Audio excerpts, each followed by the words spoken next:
ዛሬ ደግሞ የምንማማረው የአማርኛ ፊደላትና የእንግሊዝኛ ፊደላትን ተጠቅመን ቃላትን መመስረት ነው። ለምሳሌ ከአ ማለት ኤ ነው የሚወክለው ኤ ስሞል ሌተሩ እና ካፒታል ሌተሩ ይሄ የመጀመሪያው አ ነው። ኤ ማለት ትችላለህ። ከዛ የሚቀጥለው ከ ነው።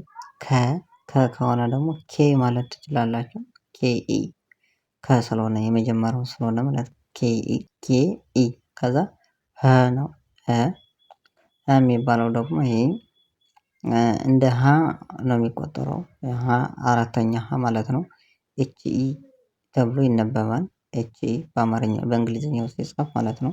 ኤች ኢ የመጀመሪያ ስለሆነ ነው ሀ ያልነው። እሺ ሁለተኛ ቢሆን ዩ ይወስድ ነበር።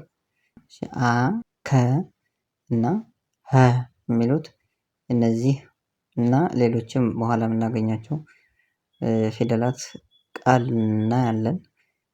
በአ የሚመሰረቱ ቃላቶች አ እንልና ከዛስ በባ አበባ አበባ ሲጻፍ ኤ ቢ ኢ ቢ ኤ አበባ አበባ የሚለውን እንደዚህ ይጻፋል። ቀጥለን አንበሳ አንበሳ አንበሳ ሲጻፍ ኤ ኤን ቢ ኢ ኤስ ኤ አንበሳ አንበሳ ብለን ስንጽፍ በአማርኛውም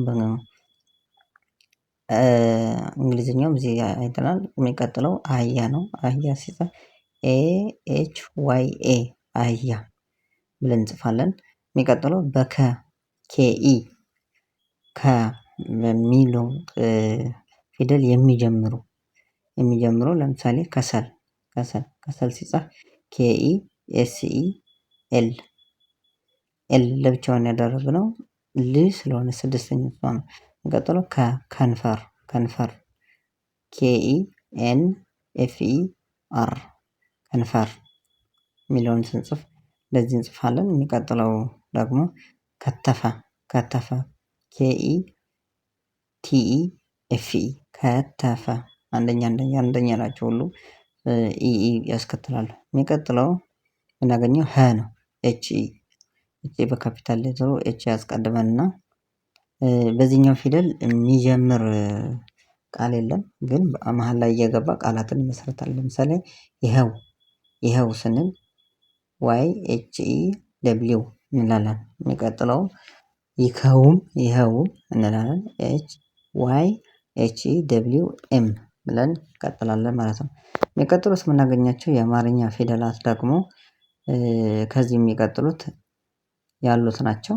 እነዚህ ደግሞ አሁን እናያቸዋለን። በእነዚህም የሚመሰርቱ ቃላቶች ደግሞ እናያለን ማለት ነው። ወ ቀጥለን የምናገኘው ወ ነው። ወ ደብሊው ኢ ነው። ደብሊው ኢ ነው የሚወክለው እንግሊዝኛው። ከዚህ የሚቀጥለው አ ነው። ሁለት አይነት አ ነው ያለው። አንደኛው አይኑ አ ይባላል። ይሄኛው ነው። ያኛው ደግሞ ከመጀመሪያ ከፊት ላይ ያገኘነው ምን ይባላል? አልፋው አ ይባላል ማለት ነው። ይሄ ነው የሚወክላቸው። አንድ አይነት ነው የሚወክሉት። አንድ አይነት ነው። የሚቀጥለው ዘ ነው የምናገኘው። ዜድ ኢ ነው። ዜድ ኢ ነው። ዜድ ኢ ከሆነ ዘ ነው።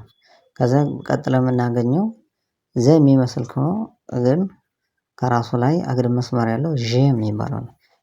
ዜድ ኢ ነጥብ የተደረገችው በኮምፒውተር ስትጻፍ ኤች ታስገባል። ዜድ ኤች ኢ ሲሆን ዤ ይሆናል ማለት ነው። ዜድ ኤች ኢ ስናደርግ ዤ ወ አ ዘ እና ዤ እነዚህ ፊደላት ናቸው ማለት ነው። አሁን የምናየው ደግሞ በወ የሚጀምሩ ቃላትን ነው የምናየው። ወ ደብሊው ኢ ብለው በእንግሊዝኛው ይጀምራሉ። በአማርኛው ደግሞ ወ ብለው ለምሳሌ ወተት ሲጻፍ ደብሊው ኢ ቲ ኢ ቲ ነው የሚሆነው። ት ስለሆነ ስድስተኛ ስለሆነ ማለት ነው። የሚቀጥለው ወይን ደብሊው ኢ ዋይ ከዛ ደግሞ ኤን ብቻ ወይን ሲጻፍ ወይን ይጻፋል። የሚቀጥለው ወረቀት ሲጻፍ ደብሊው ኢ አር ኢ ኪው ኢ ወይም ደግሞ ኬ ኢ ማለት ትችላለህ። ከዛ ቲ የሚጻፈው ማለት ነው። አሁን ደግሞ ቀጥለን የምናገኘው አ ነው። ይሄ አይኑ አ ይባላል። አይኑ አ ለምሳሌ በዚህ የሚመሰረቱ ቃላት አዞ ኤ ዜድ ኦ አ የመጀመሪያው ስለሆነ ኤኢ ማለት ትችላላችሁ ማለት ነው። አዞ አለት አለት ስንል ኤ ኤል ኢ ቲ ኤኢ ማለት ትችላላችሁ ችግር የለውም ማለት ነው። ከዛ አሊ የሰው ስም ማለት ነው። ኤ ኤል አይ ኢ ኤ ኤል አይ ኢ እንላለን። የሚቀጥለው ዘ ነው። ዜድ ኢ ነው የሚወክለው። በዘ የሚመሰረቱ ቃላት እንጽፋለን። አሁን ደግሞ እሺ ዘይት ዘይት ዜድ ዋይ ዜድ ኢ ዋይ ቲ ይቅርታ ማለት ነው። ዜድ ኢ ዋይ ቲ ዘይት የሚለውን ስንጽፍ ዘንቢል ዘንቢል ዜድ ኢ ኤን ቢ አይ ኤል ዘንቢል እንላለን ማለት ነው። መያዣ መሸከሚያ ከገበያ ምናምን እናቶች ይዘውት የሚሄዱ ማለት ነው። ሌላው ዘለለ ነው። ዘለለ ዜድ ኢ ኤል ኢ ኤል ኢ ዘለለ። ከዛ ዠ ነው። ዠ ደግሞ ቅድም እንዳልኳቸው ነጥብ የተደረጋቸው በኮምፒውተር ሲጻፍ ነው። ዜድ ኤች ኤን ማለት ዜድ ኤች ኢ ማለት ትችላላችሁ። ጀርባ ጄም ይሆናል ዤም ይሆናል። ጀርባ የሚለው ዜድ ኤች ኢ አር ቢ ኤ ከላ ዠለጠ ዠለጠ መታ ማለት ነው። መታ ይሄ ደግሞ ዜድ ኢ ኤል ኢ የሚለውን ይሆናል ማለት ነው። እዚህ በምናስቀምጠው ስልካችን እንደ የደውላችሁ መማር ትችላላችሁ።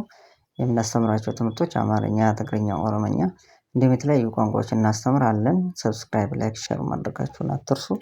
አብራችሁን ስለነበራችሁ እናመሰግናለን።